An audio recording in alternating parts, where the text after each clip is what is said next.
Hey everyone, Todd here with KC Car Washes. I wanted to briefly talk about water quality and explain spot-free water systems. First, let's go over average tap water, TDS, or total dissolved solids.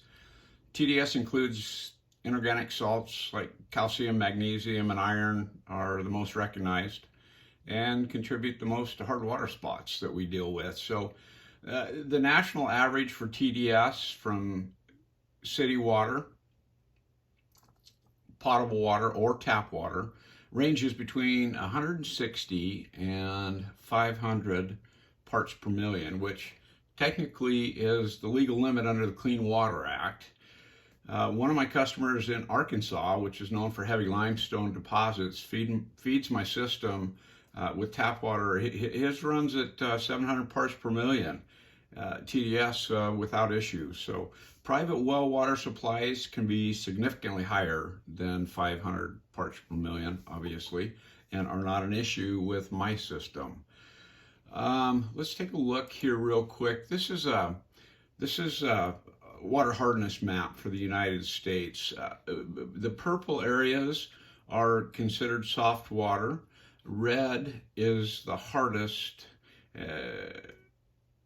and you have everything in between. So 15% of the United States has naturally occurring soft water ranging from 17 to 60 parts per million, which will leave hard water spots on wash surfaces, especially if you wash or let them dry in the sun. The remaining 85% of us would have hard water to contend with, and boy, it sure has caused a lot of problems for me.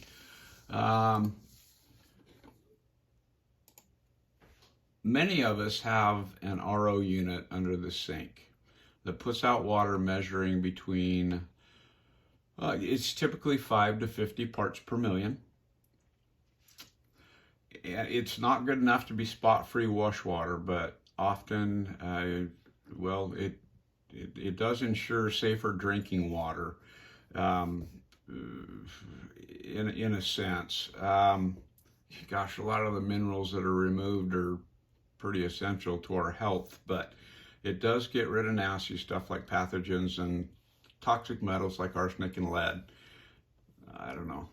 Pros and cons to consider on another day for drinking water. I'm just going to focus on wash water today. So spot-free wash water is DI, or deionized water. DI water quality ranges from 18.2 mega ohms down to 0, and it has to be measured with a resistivity meter. DI water is one of the most aggressive solvents known because of its lack of ions. And that's a big deal and not something that they tell you. In layman terms, it's extremely corrosive, especially on aluminum.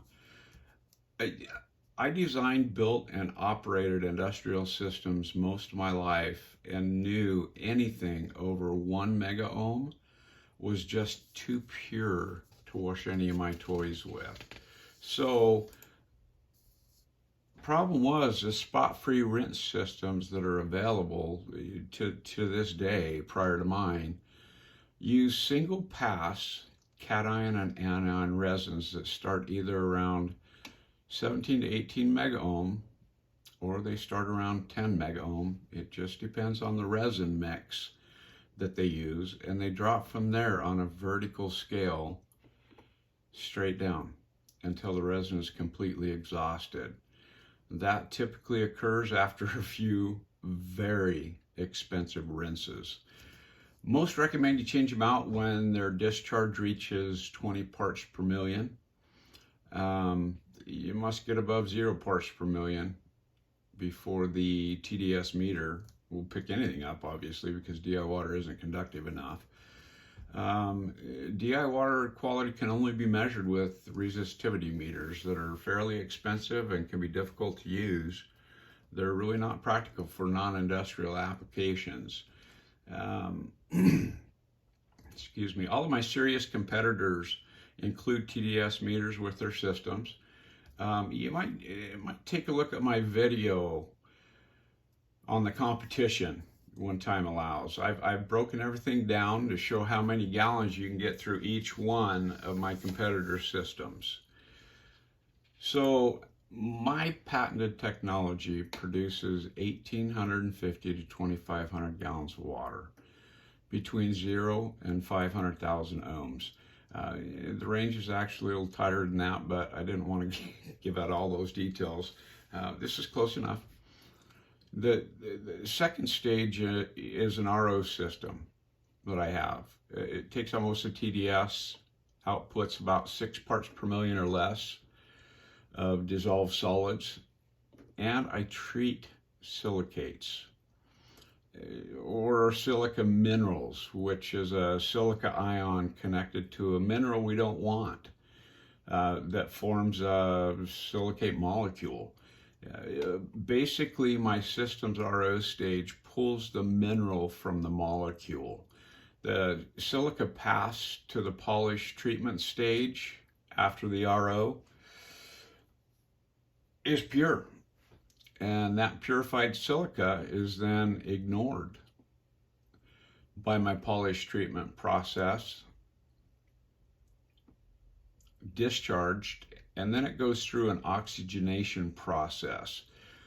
Also a part of my technology that results in pure silicon dioxide, or SiO2. As everybody knows, that's a primary component in ceramic coatings. And when I started developing this technology, gosh, about 7 years ago, ceramic coatings were just hitting the market. And at the time, it was new technology. And I really didn't understand the benefits of doing this other than extending the life of my treatment process. That was actually a critical component to my technology, so I could, this was my goal. I wanted to flatline my water quality from start to finish and be in a range that I wanted to be in to wash my assets.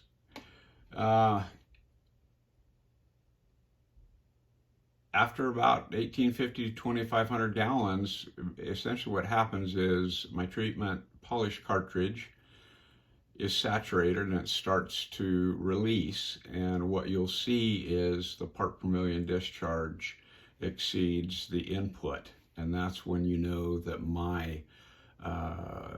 your treatment system needs to be replenished. So anyway, that's it in a nutshell. Thanks for watching, and hope to see you soon. Todd out.